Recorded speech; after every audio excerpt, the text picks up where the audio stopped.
In 1961, they found the Harlow Twins in the Appalachians, and their confession changed everything. On a cold March morning, when fog still clung to the hollows of McDowell County, West Virginia, two state social workers stumbled upon something that would haunt them for the rest of their lives. Margaret Hendricks and Thomas Caldwell were following up on a routine welfare check, tracing rumors that had circulated through the valley for decades about an isolated family living 12 miles from the nearest paved road. The path to the Harlow property was barely visible, overgrown with wild rhododendron and brambles. A mile from the site, the workers had to abandon their Ford station wagon, continuing on foot through mud that sucked at their boots. The air smelled of decay and pine. When they finally emerged into a clearing, they saw it, a ramshackle cabin built from weathered timber, its roof sagging under the weight of neglect and moss. From a crooked chimney, smoke rose, the only sign of life. Margaret knocked 3 times before the door creaked open. What she saw made her gasp. 2 identical figures stood before her, pale as moonlight, with hair so white it seemed to glow in the dim interior. They were 23, though their stunted frames made them appear childlike. Their eyes were an unnatural, almost translucent shade of blue, and they squinted against the weak daylight as if the sun burned them. "We're from the State Welfare Office," Thomas said, his voice steady despite the shock. "We're here to check on the Harlow family." The twins said nothing. They simply stared with those unsettling eyes, thin lips slightly parted. Behind them in the cabin's shadows, movement suggested others were present. Margaret noticed their hands. The fingers were webbed together at the base, the skin stretched tight like the membrane of a bat's wing. One twin's left arm hung at an odd angle, clearly malformed from birth. "Are your parents home?" Margaret asked gently. "Check if you're already subscribed to this channel. You won't want to miss our exclusive investigations into America's darkest family secrets that mainstream media refuses to cover. Hit subscribe now to join our community of truth seekers." The twin on the right finally spoke, her voice high and strained. "Mama's been gone 7 winters. Papa, don't talk no more." The dialect was thick, nearly incomprehensible, a relic of isolated Appalachian speech patterns evolved in complete separation from the outside world. Thomas exchanged a glance with Margaret. This was worse than they had imagined. Inside, the cabin was a nightmare of darkness and squalor. 3 rooms, no electricity, no running water. The floor was packed earth covered with rotting animal hides. In the corner, an elderly man sat motionless in a wooden chair, his body twisted into an impossible position, his spine curved like a question mark. His jaw hung slack, revealing only 3 teeth. Drool pooled in his lap. His eyes tracked the visitors but showed no comprehension. "That's Papa," the other twin said. "He'd been like that since we was girls." Margaret's professional training took over. Pushing aside her horror, she began asking questions, documenting everything in her notebook with trembling hands. The twins' names were Violet and Iris Harlow. They had been born in that very cabin, delivered by their mother without any medical assistance. They had never seen a doctor, never attended school, never ventured beyond their family's 40-acre property. "How many of you live here?" Thomas asked. Violet, or perhaps Iris, it was impossible to tell, gestured toward a back room. "There's Samuel and Ruth. They's younger. And Papa, he just sits." When Thomas pushed aside the tattered curtain, he found 2 more siblings. Samuel was 19, his body grotesquely disproportionate, with a massive head that seemed too heavy for his thin neck. His eyes bulged from their sockets, and his tongue protruded slightly from a mouth too small for it. Ruth was 16, her face relatively normal except for a severe cleft palate that split her upper lip and nose, leaving a gaping cavity. She hid when she saw the strangers, whimpering like an injured animal. The smell in the cabin was overwhelming, unwashed bodies, rotting food, human waste. Margaret fought the urge to vomit. These people had been living in medieval conditions in 1961, while the rest of America drove automobiles and watched television and worried about the Soviet Union. It was as if time had stopped in this forgotten corner of the mountains. "We need to get you help," Margaret said. "All of you need to come with us." The twins looked at each other, communicating in that silent way twins sometimes do. Then Violet spoke. "We can't leave Papa. He raised us. He kept us safe." "Safe from what?" Thomas asked. "From the hate. From the people who don't understand." It was then that Margaret noticed the photographs on the mantel. Daguerreotypes from the previous century mixed with more recent pictures. All showed Harlows, generation after generation, and all bore the same telltale signs: the pale skin, the white hair, the unusual eyes, the physical deformities. This wasn't just one generation of neglect. This was a bloodline that had been folding in on itself for over 100 years. The investigation that followed would reveal a family tree that looked more like a tangled vine, branches reconnecting with themselves in ways nature never intended. But that first day, standing in that cabin of horrors, Margaret and Thomas knew only that they had discovered something terrible. Something that raised questions about how such suffering could exist unnoticed for so long. As they prepared to leave to return with more authorities, Violet grabbed Margaret's arm with her webbed hand. "Please, ma'am, don't let them separate us. We's all we got. Family is all that matters." Margaret couldn't answer. She pulled away gently and walked out into the clean mountain air, breathing deeply, trying to cleanse her lungs of the cabin's corruption. Behind her, the Harlow twins stood in the doorway, ghostly and tragic, products of a darkness that ran deeper than poverty or ignorance. Check if you're already subscribed to this channel. This was a darkness written into their very bones, passed down through blood that should never have mixed.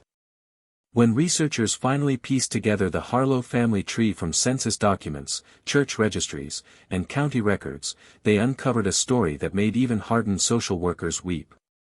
It began in 1847 when Jeremiah Harlow, a fur trapper from Virginia, purchased 40 acres in the wildest part of the Appalachian wilderness. He brought his wife Sarah and their 5 children, seeking isolation, escaping something in their past the records never clearly explained. By 1870, the census showed 12 people living on the Harlow property, but with only 2 surnames, Harlow. Jeremiah's children had married each other. His eldest son, Nathaniel, had taken his sister Rebecca as his wife. His daughter Martha had married her brother Elijah. The younger children, still minors then, would follow the same pattern. This isolation wasn't accidental, it was deliberate, enforced, a family policy that would seal their fate for generations. Dr. Harold Myers, a geneticist from Charleston called in to examine the case in April 1961, spent 3 weeks reviewing the family's history. His report to the state medical board described a genetic catastrophe unfolding in slow motion across a century. The terminology was clinical, but the implications were devastating. The Harlow family represents an extreme case of consanguinity extending through at least 5 generations, Dr. Myers wrote. The coefficient of inbreeding exceeds any documented case in American medical literature. The physical manifestations, the albinism, the skeletal deformities, the cognitive impairments, are the inevitable result of recessive genetic disorders being expressed when the same damaged genes meet again and again. Violet and Iris were the daughters of Walter Harlow and his sister, Grace. Walter himself was the product of a union between first cousins. Grace's mother had been her father's niece. The family tree didn't branch, it looped back on itself endlessly, a genetic spiral descending into darkness. Dr. Myers examined all 4 surviving siblings in a temporary clinic at the county courthouse. The state had removed them from the cabin over their tearful protests, separating them from their father, who was deemed incompetent. The findings were documented in painstaking detail. Violet and Iris, though twins, showed different manifestations. Both had oculocutaneous albinism type 1, leaving them with virtually no pigment. Their vision was extremely poor.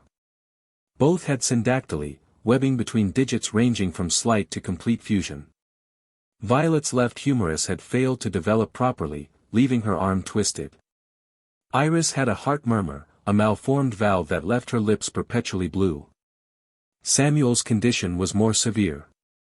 His cranium was abnormally large from hydrocephalus that had gone untreated since birth. Fluid had built up, pressing against his brain, causing developmental delays and seizures. His eyes protruded from a condition called exophthalmos. His bones showed signs of rickets, soft and curved from generations of vitamin D deficiency. Ruth, the youngest, had been born with a complete bilateral cleft lip and palate, a condition that should have been surgically corrected in infancy. Instead, she had lived 16 years unable to eat properly or speak clearly, her face bearing the devastating mark of her heritage. But the physical deformities were only part of the story. Cognitive assessments revealed the intellectual damage. Violet and Iris could read at perhaps a third-grade level. Samuel could not read at all. Ruth's comprehension seemed severely limited. What you must understand, Dr. Myers explained to the welfare board, is that these children are not unintelligent from lack of education. Their brains have been physically compromised. This is what happens when genetic diversity is eliminated. Historical records revealed how this happened. The Harlows had developed a culture of isolation that reinforced itself. Church records showed they stopped attending services in the 1880s after facing ridicule. A traveling preacher's 1891 diary described pale, strange children who hide from the light like creatures of the night. By the early 1900s, they were a local legend, a cautionary tale. Don't go near Harlow land, parents warned. The isolation became absolute. They married within the family not just by preference, but by necessity. No one from outside would marry a Harlow. The psychological records were equally disturbing. Psychiatrist Dr. Ellen Crawford, interviewing the siblings in June 1961, discovered a deeply dysfunctional family dynamic. The twins spoke of their father Walter with a mix of fear and devotion. He had been the absolute authority. Their mother, Grace, had died in 1954, bleeding out after trying to deliver a stillborn child alone. Walter had forbidden them from seeking help. He said the outside world would hurt us, Violet told Dr. Crawford. He said people would put us in cages, study us like animals. He said we was special, that we was pure, that we had to keep the family line clean. This was the ideology that sustained their isolation, a twisted belief that their condition was a mark of purity rather than a victimhood. The community's role could not be ignored.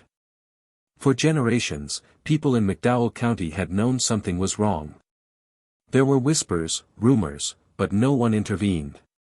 The culture of mountain independence had allowed this horror to continue unchecked.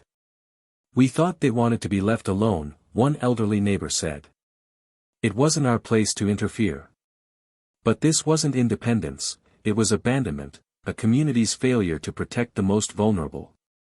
By June 1961, the questions shifted from what had happened to why it had been allowed to happen for so long. The confession came on a humid afternoon in July, 3 months after the siblings were placed in a group home in Charleston. They were struggling to adapt. Electric lights frightened them. Running water seemed like magic. They clung to each other desperately. Dr. Crawford had been working with Violet and Iris twice a week. Trust came reluctantly. But on that July afternoon, something shifted. I need to tell you something, Violet said, her eyes fixed on her webbed hands. About Mama. About how she really died. The confession that unfolded was more horrifying than anything imagined. Grace Harlow had not died trying to deliver her own child in 1954. She had died trying to deliver her daughter's child, a child fathered by Walter, who was simultaneously the father, grandfather, and uncle of the unborn infant. Violet was only 16. She described how her father had come to the room she shared with Iris after Grace became too ill to bear more children. He said it was our duty, Violet explained, tears streaming. He said the family line had to continue. Mama knew. She didn't stop him. She said it was God's will. The pregnancy was difficult. When labor began, something was catastrophically wrong. The baby was positioned badly, Violet's narrow pelvis made delivery impossible. "Mama told me to push," Violet said, her voice breaking. But the baby wouldn't come. And then there was blood everywhere. Mama was screaming. Papa was yelling to save the baby, save the line. Grace bled out on the cabin floor. The baby, a boy, was stillborn, his body profoundly malformed. Walter buried them both in the woods, marking the graves with rough stones. He swore the twins to silence with threats of abandonment. The confessions didn't end there. A fuller, brutal picture emerged. Walter had beaten Samuel for his seizures. He had hidden Ruth away, ashamed of her face. He enforced absolute isolation, teaching his children that suffering was normal and their disabilities were divine favor. Dr. Crawford's notes from this period are difficult to read. They have been taught that victimization is love, that suffering is duty. Helping them understand the truth while not destroying their entire worldview may be impossible. The legal implications were complex. Walter was institutionalized, barely functional. A trial would accomplish nothing but further trauma. In the end, no charges were filed. He would die in the institution 3 years later. But the confession changed everything. This wasn't just a family falling through the cracks. It was a multi-generational pattern of entrapment, a feedback loop where genetic damage led to isolation, which led to more inbreeding, which led to more damage. Dr. Myers updated his report. Breaking this cycle required external intervention. But such intervention came generations too late. By autumn, the case attracted national attention. Medical journals wanted to document it. Geneticists wanted to study it. Journalists sought sensational details. Dr. Crawford worked fiercely to shield her patients. They were not specimens, but human beings deserving dignity. The medical interventions began. Ruth, at 16, underwent her first surgery to repair her cleft palate. When she emerged, she cried. For the first time, she could close her mouth properly. She asked if she looked normal now. "I told her she looked beautiful," Dr. Crawford wrote. But I could see she understood the deeper question: could she ever be normal? Samuel had a shunt implanted for his hydrocephalus, but the cognitive damage was permanent. Yet, he seemed happier. He loved television, regular meals, gentle care. The twins got glasses and sunscreen. Violet had physical therapy. They took adult education classes. The psychological healing proved far harder. They suffered nightmares, panic attacks. Their entire framework for reality had to be rebuilt. How do you explain to someone that their whole life has been a lie? Dr. Crawford wrote in a 1962 article. How do you help them mourn the normal life they never had? An investigation revealed systemic failures. County welfare had reports as far back as the 1920s but never followed up.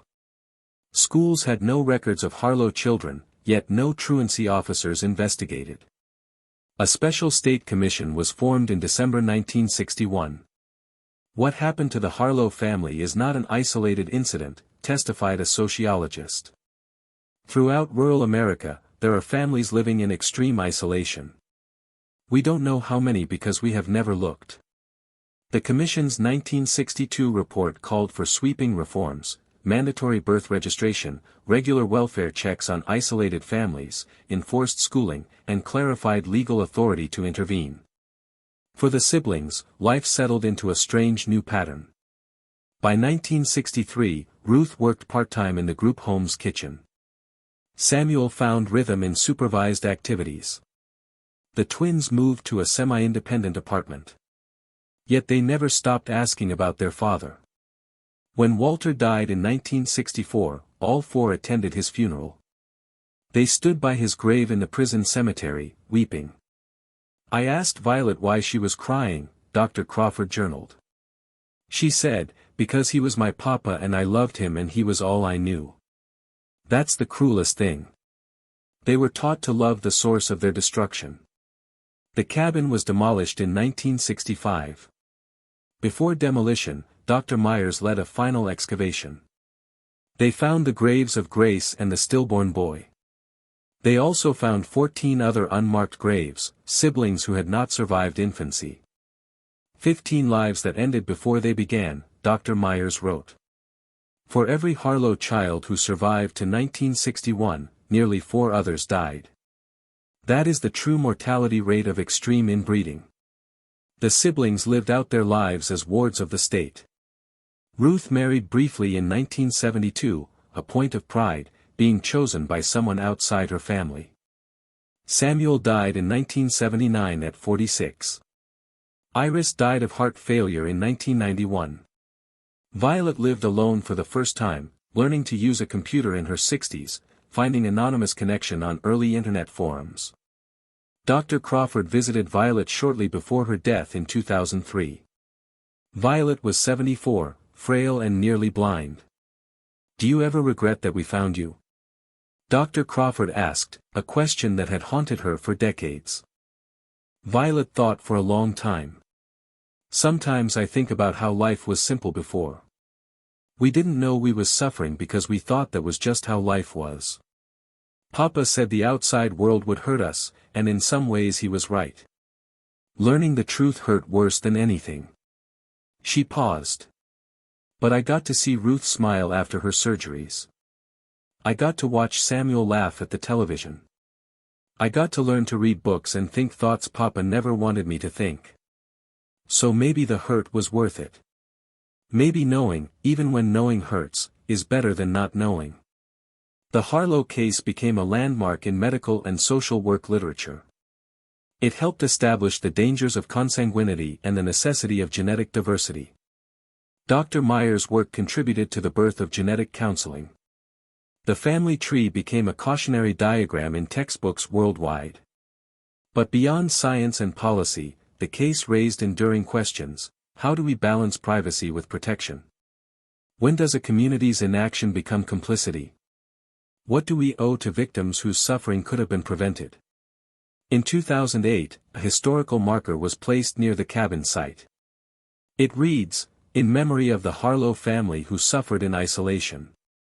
May their story remind us of our obligation to care for all members of our community, especially those who have no voice." Dr. Ellen Crawford died in 2015. Her obituary didn't name the Harlows, but her family knew that case had defined her career. In her personal papers, researchers found a letter from Violet, written in 2002. Dear Dr. Crawford, I wanted to thank you before I die for saving us, even though we didn't want to be saved. You gave us a life outside the cabin. You taught us we mattered. When I die, will you make sure people know what happened? Not so they feel sorry for us, but so it never happens to nobody else. That's the only thing that makes the pain mean something, if somebody learns from it. Thank you for everything. Violet. The letter remains, a testament to resilience, compassion, and the terrible price of isolation. The Harlow twins were found in the Appalachians in 1961, and their confession changed everything. It changed laws, changed understanding, changed how we think about family and obligation.